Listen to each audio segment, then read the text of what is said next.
welcome to Fort Fritz, episode 4. A bit of a fair warning. We will try to scare the hell out of you, so if you think that's something that you might not can handle, maybe you got a bad ticker, we encourage you to hop off right now, maybe go to something a little more fun. However, all of these stories are verifiable, so do your own research, please. We encourage that, etc., etc. Welcome to Fort Fritz. So, hello, guys. I am joined this week with co-host Mandetti. Hi. Nick Spry. Greetings. And Kaz. Hello. Hello. Thank you guys for coming over again. So, I've noticed a bit of a trend. Whenever you guys come over, I order food that never shows up. This is true. That's on you. That's your credit score. I know. I was being honest. Well, You I was a don't little have scared of this burritos last week, so, I think we've been pretty much scared out of our minds with everything that we've talked about so far. I haven't been able to sleep at all. So that's something. Not even at your own house? Nope. At all. Nope. That's not good for you. You're feeling pretty groovy right now. I feel great. Yeah, I really do. Okay. I feel like I'm in the prime of my life. Question mark? Question mark? Like a dry-aged steak. Yeah, definitely. Gonna be tasty. So one of the first things that came with this house that I noticed was the pull-out couch. Actually, I take that back. It was the 4K TV Whoa. screen that he has. Number one, because it's gorgeous. Look at that thing. You have to have that Not first. really a piece of furniture, though. No, but of as art. far as furniture goes, It's a reason for furniture. Yeah, it's really nice to have a 78 4K HD yeah, TV screen. very, very nice.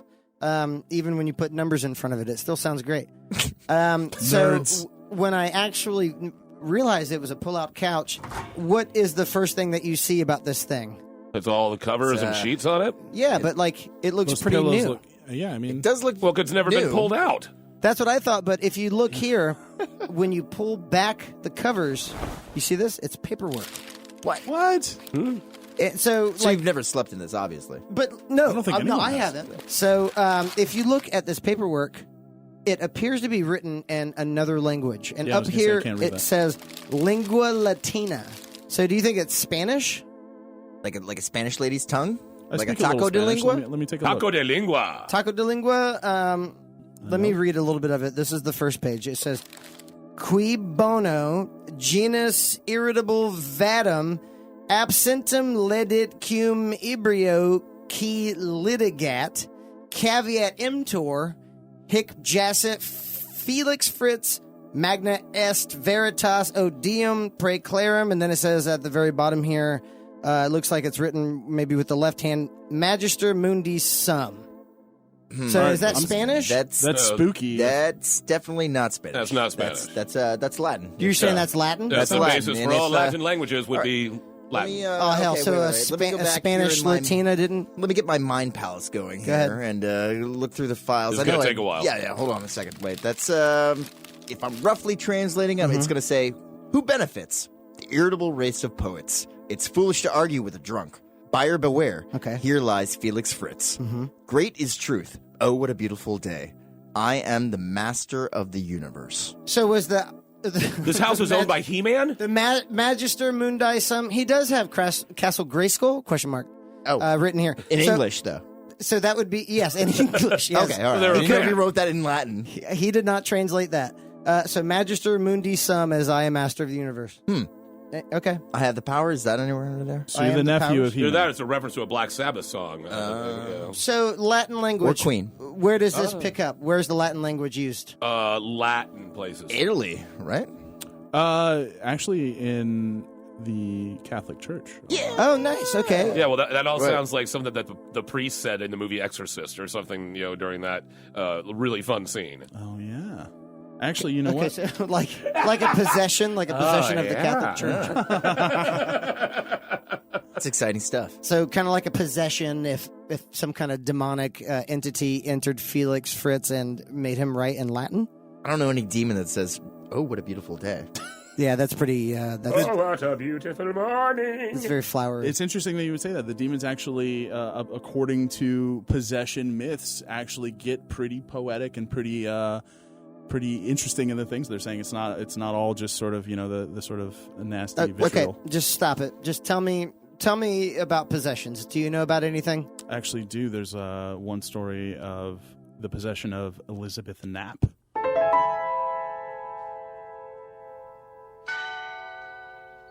In the 1600s, in Groton, Massachusetts, the Knapp family was the sort of servant workforce of a Puritan minister named Colton Mather.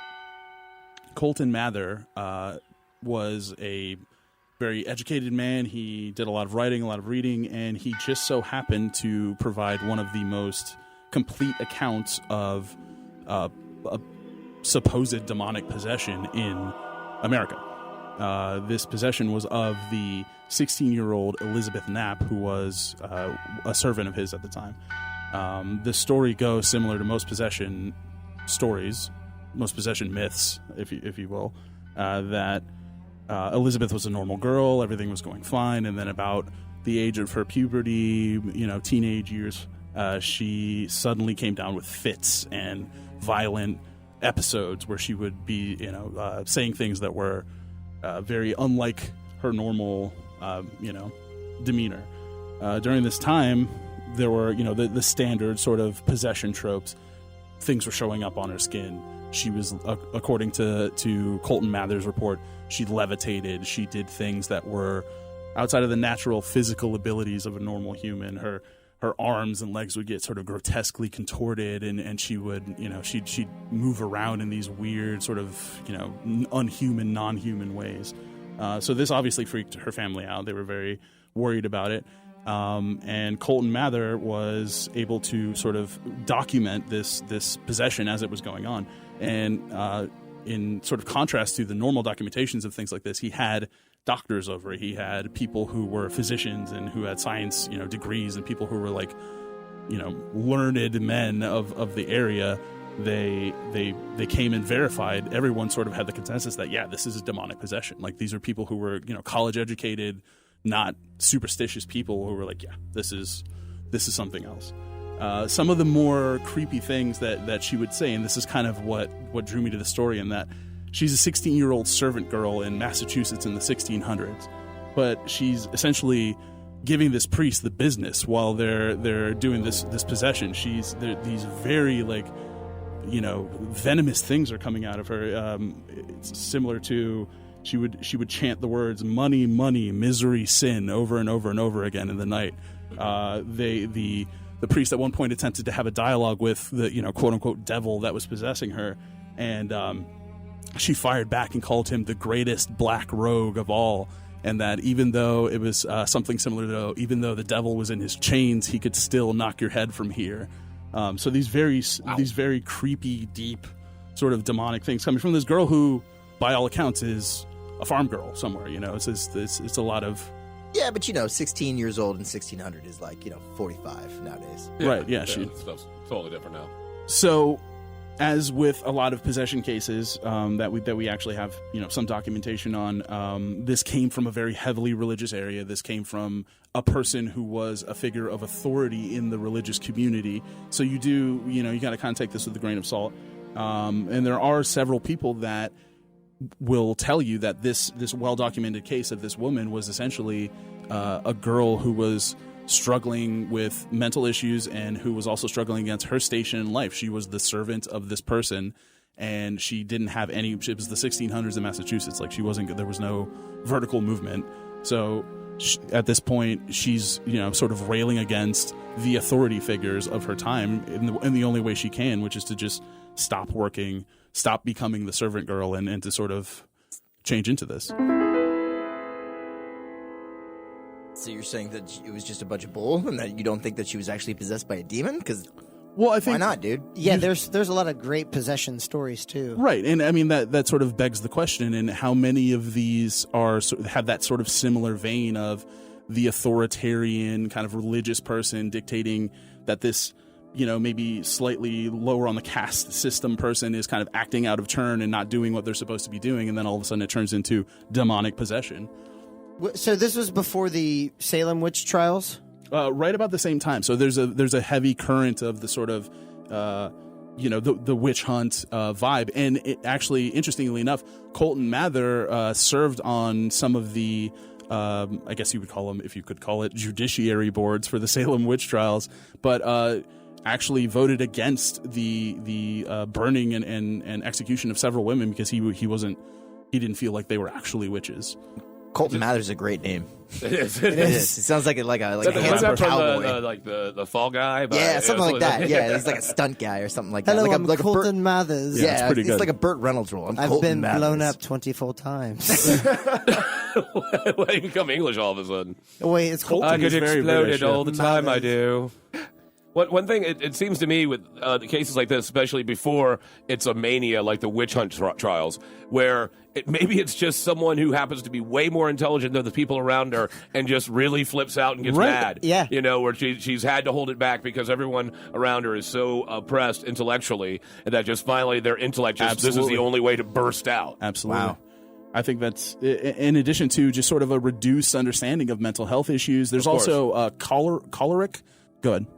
Cholera? Good. Cholera. Good. Where Caloric. some- Caloric. I'm going to mispronounce it, but it's there's a disease where people slowly lose motor functions in a strange way, not in a my fingers don't work anymore, but they can't move their shoulders a certain way, so they walk funny or they That's do. called getting old. No, it's cholera. It's cholera, and that's why a lot of the early settlers didn't really drink the water because of bacteria in the water. They didn't really have a way to purify their water. So cholera drives you. It's like syphilis.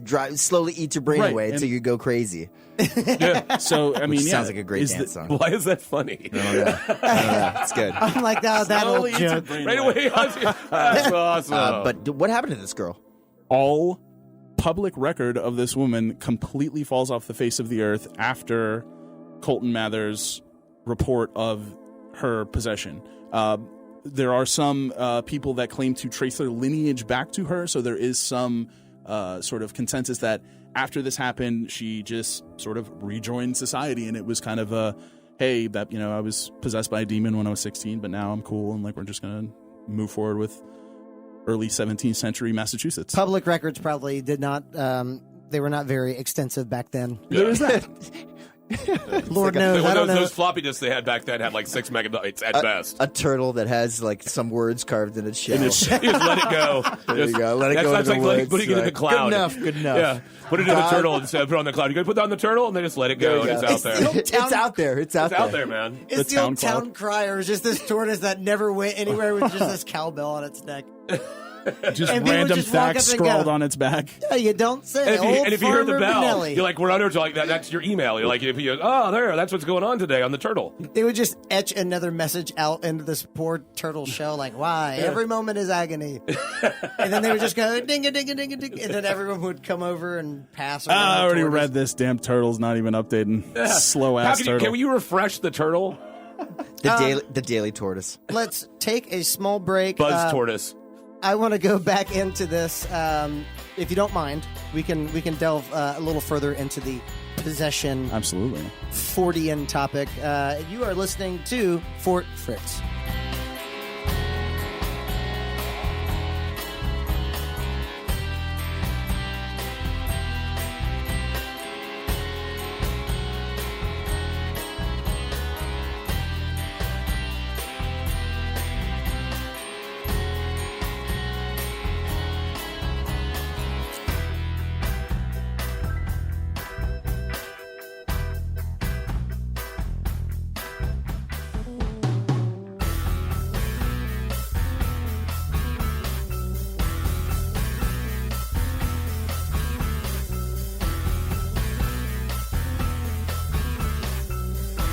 Welcome back to Fort Fritz. One of the better aspects of this show is that we get to interact with you, the people who want to hear all of this crazy crap anyway. And the easiest way to do that is call 570-478-3789. That's 570. It's a Pennsylvania area code. I don't know why. Isn't that where the Blair Witch is from? That's too spooky. Let me get back to that. 570-4RT as in fort and not fart, but that's another way of thinking about it. It's still funny. Then FRTZ. So it's 570-4RT 4RTFRTZ. And we have an anonymous voicemail.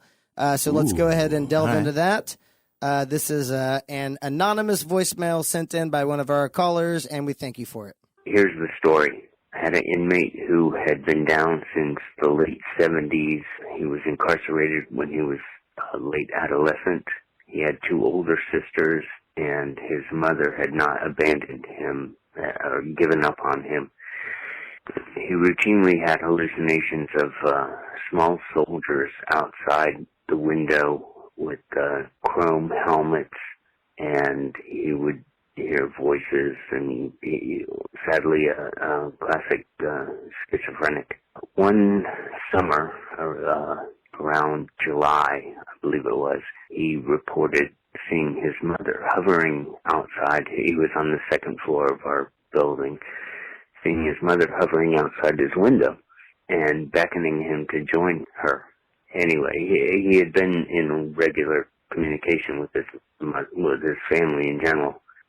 In October of that same year, which made it even kind of eerier because it was so close to Halloween, we got contacted by his older sisters, and apparently they were trying to exclude him from their mother's will. She left him a car, a small amount of money, and a small home in his name. And they had tried to exclude him, but they found legally that they couldn't get possession of anything without his signature.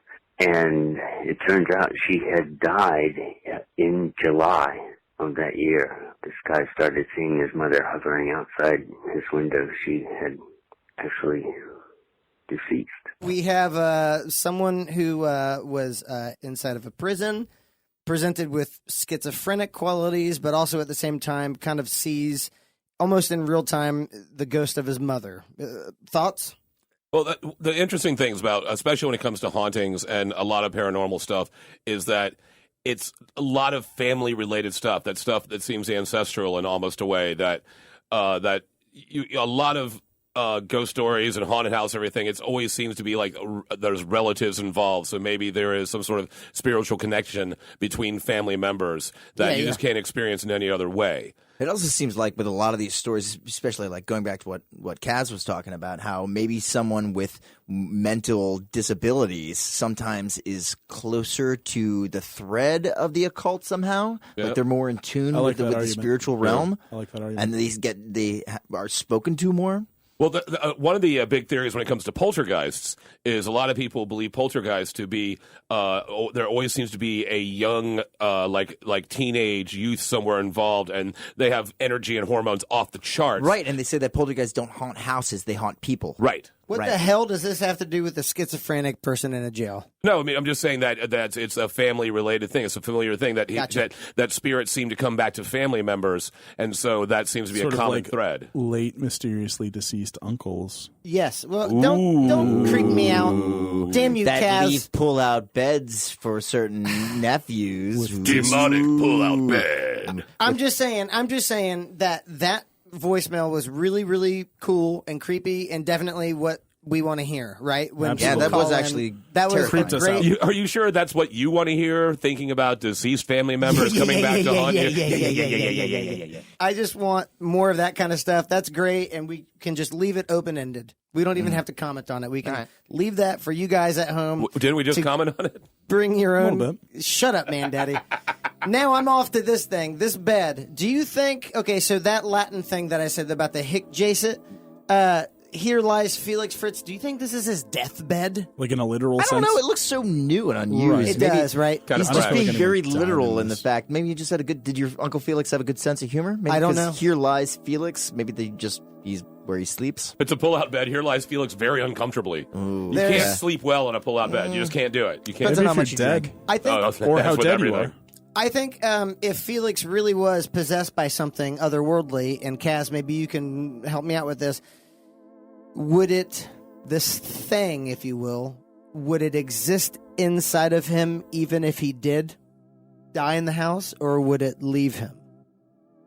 My understanding of classic American Ghost Stories is it's going to be there. Like, it doesn't matter who dies or what. Like, the ghost is going to hang out and wait for you. So But they're like tethered to a location. correct. Well, there's also some of the stories of the possession things that I went over were the furniture of a certain area that participated in the exorcism or that was owned by the possessed would also take on these sort of poltergeistian qualities of flying around, and so it does seem, if it's not actually rooted, Geistian, I love that. I was about to say the same thing. That was a great if word. it's not actually rooted in the chair, then maybe the chair gets some sort of residual energy, or the pull-out bed gets some sort of residual energy from the spookiness. Maintains its own level of spookiness, but sort of independent from the central spookiness. So the lazy boy becomes the spooky boy. Uh-oh. Yeah. Wait, I got a lazy boy at home. Now I'm scared to use my lazy boy. That's You shouldn't awesome. be. Well, objects could be, But- I think. When So you're it's- scared to use the lazy boy, that's when we realize terrorism is won. That's The it. ghosts have won. The spooky bastards. So that'd be an interesting theory about not just places, but things becoming possessed. Oh, you mean like houses? Well, yeah, houses. I mean, they're haunted. Son of a bitch. There's also things like maybe ships can be haunted. What do you mean? Like a ship? Like on the sea? What's the other definition of a ship? Well, like in space. What's a non-ship ship? Like a boat? I don't or be like or the- like a dinghy? or- I don't really think I'd be really coming in here and trying to pitch the haunted dinghy. But wait a minute. You're talking about... J.J. Abrams just wrote it down and just making $1 million right now. Are you talking about a ghost ship? An Lens actual flare. ghost ship. Or, I mean, actually, this one, it may be even more terrifying than just a ghost ship. It's have you ever heard of the Orang Medan? No, I haven't. It's a kind of an interesting case. It took place in June 1947 or possibly 48. There's a lot of with anything with this sort of paranormal stuff. It always seems to be different reports you can get. But what happened? It was in an area in between Sumatra and Malaysia in 1947, and multiple ships picked up an SOS distress signal. So this was in international waters? Yes. But, of course, this is 47, 48, so there's a lot of conflict going on and who owns what. And so the multiple ships started getting a message, and the message was, all officers, including captain, are dead. Lying in chart room and bridge. Possibly whole crew dead. And then there was just a burst of indecipherable Morse code. Like Really? someone was just hitting the button, just, like at random. And then the very final last message was, I die. Too spooky. What? Okay, stop. I die? Turn on the I lights. die. Turn on the lights. That was the last thing I don't that want- the message said.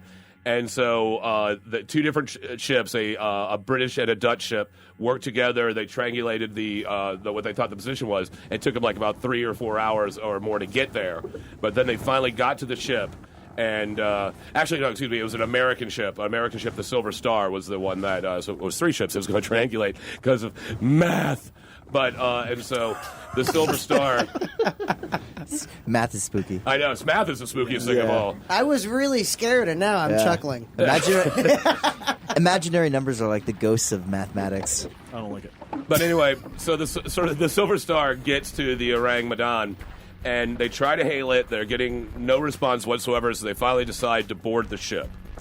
And Oh, my God. when they board the ship, that's where they realize that things were not right, because yes, indeed, the entire crew was dead. What? The entire vessel was basically littered with dead bodies, and the interesting thing, not like the whole thing wasn't interesting, but all the bodies were on the floor, eyes open, mouths agape, with hands outstretched like they were fighting some unseen assailant. Oh my god. What? With looks of terror in their faces. Even the dog, the ship had a dog, and the dog was on its side, just with a growling face, dead. And the Oh, my entire God. crew, they went from level to level, everyone dead. Even the man who sent the message was dead on the board, eyes agape. And when they were in the bowels of the ship, even though it was supposed to be, it was like 110 degrees because of the heat and everything of the ocean they're in, they said it felt chilly and cold in the bowels of the ship. And so basically they decided to get out of Dodge, who wouldn't. And so they get off the ship, they tether it to the Silver Star, and before they can even start moving to take it to port, they start seeing smoking and smoke coming from specifically Chamber 4 or Loading 4 area of the ship. And so before they had to do everything they could to cut the ship free, and right when they cut it free, a giant explosion happened in the middle of the ship, so heavy that it actually lifted the ship slightly out of the water, and then it went back down and just sunk down really quick. Whoa. And so there's of course this is when everything gets vague, where people say that the ship was never registered, that they can't find evidence of either of the ships. Fake news, It's CNN. fake news. Yeah. Way to go, BuzzFeed. You're Somebody get gem there. Breitbart on this. There are reports that they had one man that they found that was able to get off of with an escape. I was about to say escape pod because I'm a nerd. Into a boat and got to an island, and he was picked up, and he gave the tale of everyone being attacked, but then died before he could finish the tale. What? Very marathon-esque. Right, and then there's different finding of documents, and some people say that what was going on is that they were shipping something really illegal. It was a mix of potassium cyanide and nitroglycerin in hull number 4. Well, if you're going to mix dangerous stuff, you might as well ship And it together. at the time, they're saying it might be linked to Unit 731. That was a Japanese unit that was experimenting with horrible, horrible things. Human experimentation, experimentation with biological warfare, just doing horrible torture on people to find the limits of the human body. And so there's a lot of thought and conjecture that they were hauling these horrible things. And that's why you can't find any of the information about the ship, because the governments involved wanted to erase all the information. That's incredible. And so, true or not, deeply frightening. Yeah, absolutely. It's almost like it's almost like Event Horizon. Yes. What a I great was movie! Getting huge oh my God. Event Horizon So vibes. good. Very much so. So, was this a Japanese ship? Yeah, was It was a Dutch ship. Okay. Was it like a military ship or like a No, civilian ship? it was just a Dutch freighter. It was just a common, just Dutch freighter, just a workaday vehicle. Nothing. And so that's why people are saying, wouldn't that be perfect to ship a bunch of illegal chemicals? You don't want to take them through the air because of the volatility, and you don't want to put them on some big military ship.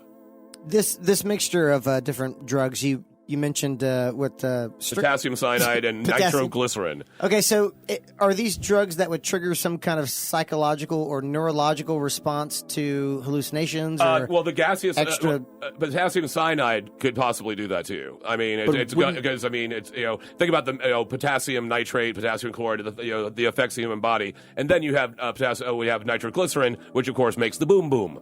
So you have a possibility of madness and boom boom, which is a great if Pitbull is on like a cruise that you're on. Pitbull could bring the madness like- and boom boom, but other than that, While he's rapping about Miami Mr. hotels, Worldwide. he's talking about nitros. Yeah, that sounds nothing like Pitbull. That didn't sound anything like Pitbull. Misa Wowa. Pitbull.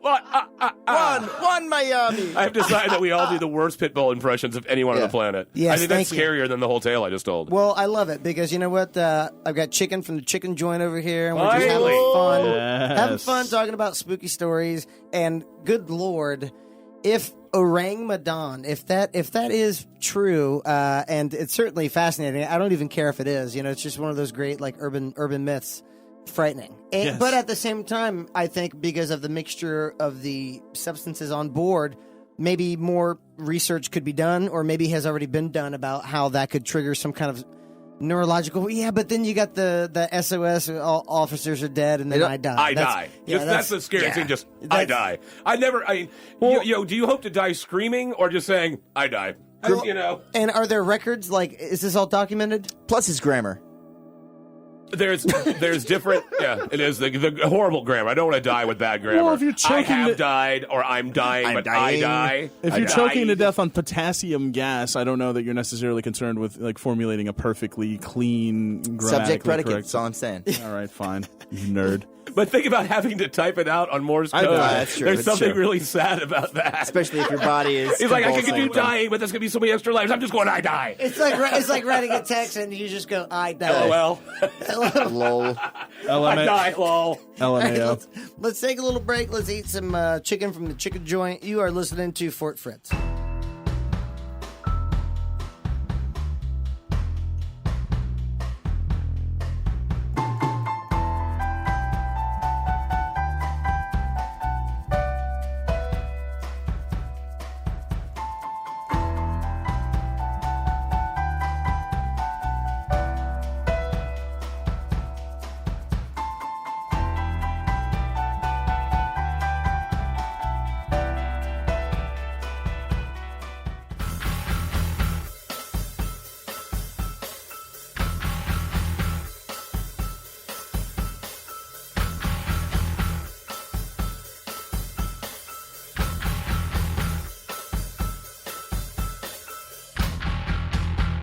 Welcome back to Fort Fritz. A bunch of spooky stuff has been happening now in this house ever since Kaz had this story about the possession of Elizabeth Knapp. Am I correct in that? That is correct. And Mandaddy had a spooky story about Orang Medan, about the SOS from the ship in international waters saying all officers are dead. I die.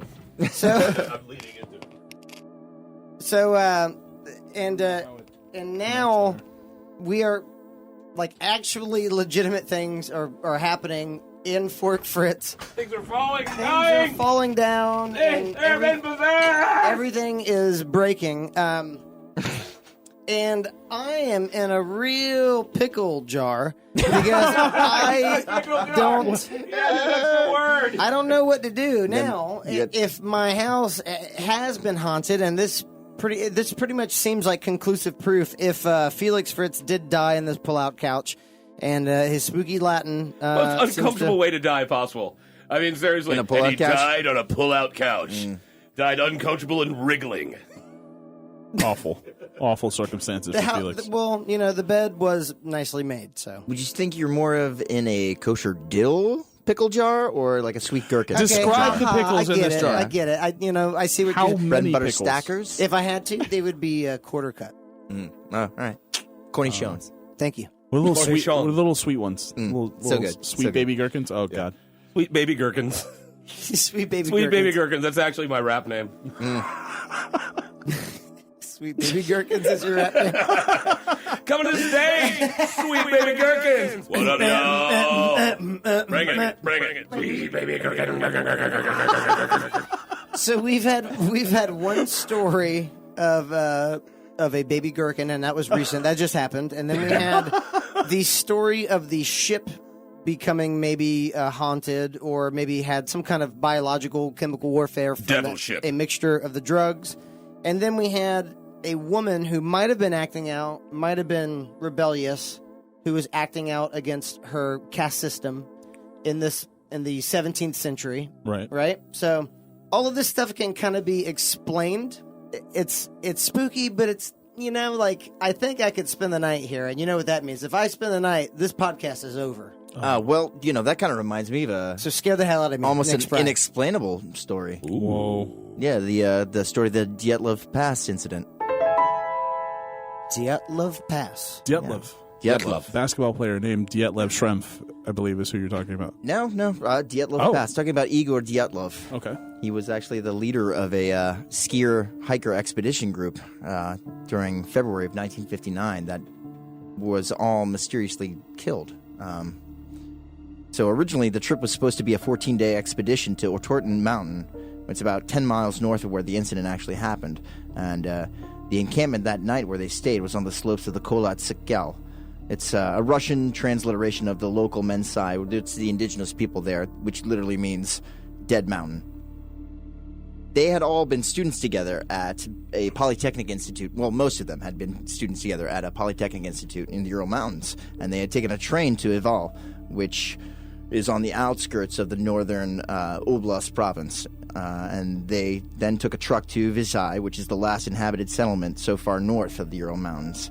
And from there, they set out on foot to hike to Otorten on January 27th. And after one day, on the 28th, a member of the group, Yuryudin, had to actually leave due to health circumstances.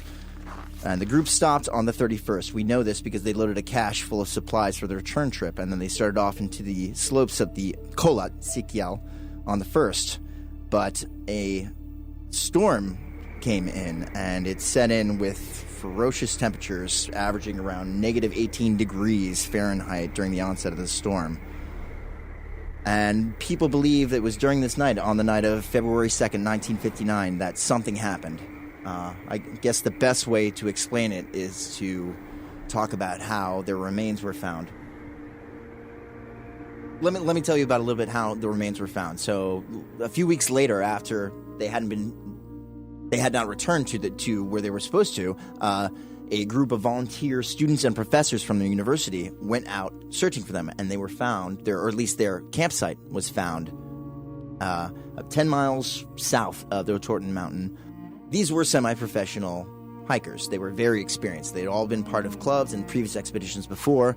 They were actually out on this expedition in order to qualify for the top ranking of skier hiker, which was considered a master of sports in Russia. So this was some kind of endurance test for Yes, them? basically they had to do, it was 60 Like a some winter odd miles. triathlon. Yes, well, not a triathlon, hiking and enduring, but there was different achievements that they'd have, like in camping on the slope of a mountain. Competitive camping. It's And get comfortable. Hey, you spend a couple hours in the Siberian and you tell me what you think, man, Daddy. As a Floridian, no. So, when their camp was actually found by this first group on the 26th, they came upon the tent, which was set up according to spec. They had made a floor of their skis. Their tent was slightly... cool. Yeah, well, they made a floor of their skis. They had taken Really? off their boots. They had put all of their gear aside. The tent was slightly collapsed due to snow, but they had noticed that there was also a large cut in one of the sides of it. And later on, details became aware that the cut was actually made from the inside of the tent. And they know that from like the actual movement From of the doing- fiber from... Correct. They had looked under the fibers under microscopes and saw that evidence was that the force was pushing outwards as opposed to inwards on the fibers of the tent. Wow, CSI's been around a lot longer than I It thought. has been. Interesting. Before text messaging, at least, right? Yeah. So then, from there, almost 9/10 of a mile away, in a clearing, or rather, a encampment of cedar trees, they found the first two bodies. A mile from the camp? It was about 9/10 of a mile, Okay. 0.93 miles away from the camp. Okay. And the first two bodies, those of Yuri Doroshenko, who was 21 years old, and Yuri Krivonyshenko, 23 years old. The two bodies were found next to an encampment of cedar trees. There was evidence that there had been a fire that had burned for roughly about 2 hours, and yet the people were not in any way prepared to be out in the elements. They were dressed only in their underwear, without shoes. Obviously they had matches since they were able to start a fire. So they must have known that they needed to get out of the tent. They left the tent with extreme haste, either out of fear or of danger, or it's never been explained. No one really knows why they left in such rush. It's fascinating. Fast enough that they did not bring any of their supplies with them. They were all still found in the tent. How were These they are dressed? experienced hikers, right? Yuri Doroshenko, he was wearing his underwear, his shirt. He had no shoes on, and there was evidence that at one time he had been wearing a vest given to him by Yuri Yudin, who left the trip earlier on. Okay. He died of hypothermia. Yuri Korevichenko also died of hypothermia, and he was wearing little more than that. But they had matches to light a fire. They did. Interesting. Okay. The firewood was obviously taken from one of the nearby cedar trees, but there was also evidence that they had climbed up 5 meters in one of the trees at such a frantic rate that it was splintered and there was bits of flesh left on the limbs, and there was also splinters left in their hands on the bodies they found. There was also evidence that someone had turned the bodies. There was a different type of rigor mortis that they found the lividity of the bodies had been flipped at one point. And no one can explain this. I mean, was it complete enough to account for any kind of animal activity? Were there like scratchings, markings, bitings, things like They that? had no external wounds whatsoever. So the only wounds were from them climbing up the tree, so frankly, they're ripping out their own fingers. Correct. Correct. Wow. Of them clawing at a tree to get up it as fast as they could. Wow. Wow. And then about 300 meters away from this spot, from that group of trees, the third victim was found, and that was Igor Dyatlov, who the pass is named for this expedition. He was 23 years old. He was an engineering student at UPI. And he was dressed a little bit more prepared than them, but still without shoes. And he was found wearing Yudin's vest that one of them had previously had. Okay. So that's the second case of someone wearing someone else's clothes. Correct. He also passed away from hypothermia with no other wounds, but his body was positioned in such a way, along with the next two victims, that it looked like he was actually trying to make his way back to camp. The fourth body, which they found, was 480 meters away from the tree lines, and that was of Zinadia Kolmogorova. She was 22 years old and known as Zina. We know this from the diaries that they kept, which we found inside the tent. She also died of hypothermia, and she was better dressed than the previous hikers, but still not adequately, and she had no footwear. She was also a radio engineering student at UPI. Next to her, at 480 meters as well, was the body of Rustem Slobodin. He was 23 years old, also known as Rustek. He had clothing on par with Zina, but still not adequate for the prolonged exposure to sub-zero temperatures. He was wearing a single felt boot on one of his feet. Interesting. Rocking the single boot in the snowstorm. It was also noted that Slobodan had abrasions on his face and arms. Self-inflicted? No one knows. There's no report.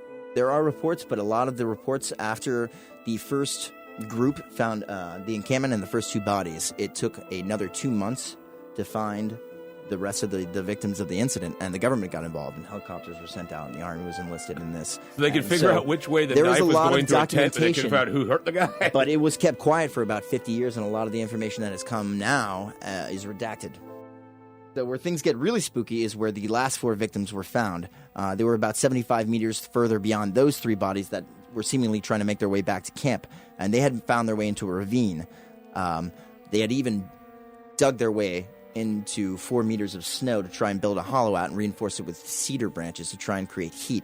But these victims, some of their clothing had radioactive isotopes found on them. What? And there was also the only instances of the victims dying not from causes other than hypothermia, violent deaths that were inexplicable. They were chalked up to quote-unquote compelling natural forces that were never explained. Like, we're talking wounds, we're broken talking- bones. What are you talking? We're talking chest cave-in with the impact of something like a 30-plus mile per hour car crash with no other contusions on the body whatsoever. What?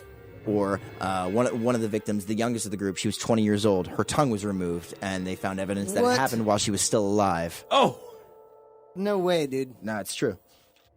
There's 7 people involved. How many people died? There was 9 victims of this incident. And they all died within one. Within 6 to 8 hours of the last time that they had eaten a meal. Probably that first group of people were the first ones. They had foresight to build a fire to try to keep warm. They had no clothing, so something maybe they could not go back to the camp.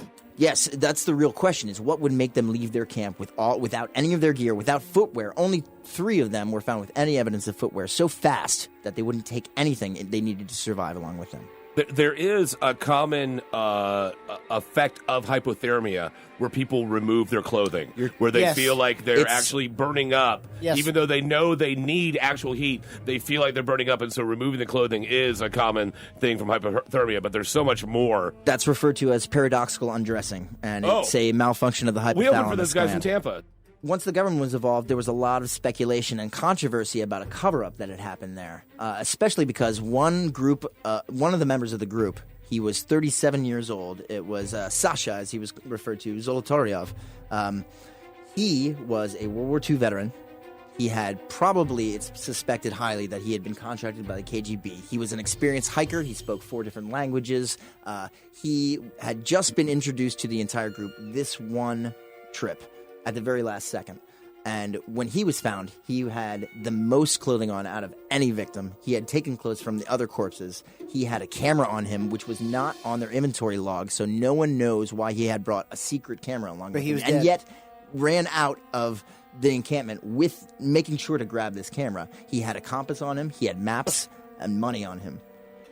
They've got to make a movie about this. I mean, I want to see this movie. I mean, I totally want to see this. Okay, so you say the radioactive material. Yes, it was found on the brim of a sweater and a woman's jacket and someone's trousers. So this is when Russia was setting off a lot of large payload nuclear weapons, right? Yes, they were, like V-2 rockets and things like that. Were there any kind of secret tests going on around that time? There actually were secret tests going on. They weren't around that secret because time. you know about them. Well, Shut up, man, Daddy. uh, I've had about enough of you today. some people suspect that around 50 miles away they were conducting V-2 rocket tests. And even after the government came in to clean up everything, there's some strange reports out. The helicopter pilot who was supposed to pilot out the corpses refused to transport them unless they were put into zinc-lined coffins, which zinc-lined, you would think normally lead-lined coffins, but zinc-lined coffins are protectant typically against biological warfare. Really? Yes. That is amazing. Yeah, I never knew that about zinc. Okay, so I know a couple things from tonight. The possession of my uncle via Kaz, because that's your fault now, led to the possessing of my house via Mandaddy and the Orang Medan, which You're was welcome.